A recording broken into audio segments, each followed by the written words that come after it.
preliminary task, we had to make a continuity sequence to show the 180-degree rule when filming.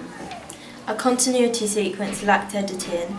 We put the clip into Final Cut Pro, but only used the blade tool and a few others. But our title sequence relied heavily on editing.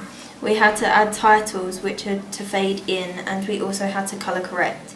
Our continuity sequence didn't have consistent lighting. You can see that in some of the shots are very orange when compared to the others. But for our title sequence, we specifically focused on colour editing, so we could achieve a yellow warm colour similar to Wes Anderson's work.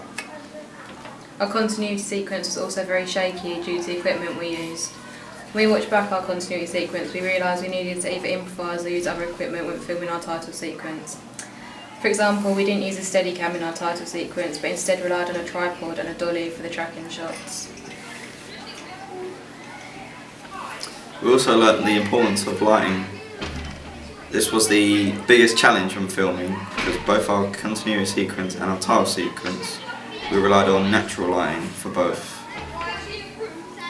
Our continuity sequence has very inconsistent lighting, which is obvious when watching. To avoid this in our title sequence, we tried to film in early afternoon or try to colour correct it when possible in Final Cut. The biggest change from our continuity to title sequence was editing and using Final Cut Pro and Photoshop. Oh, is that done?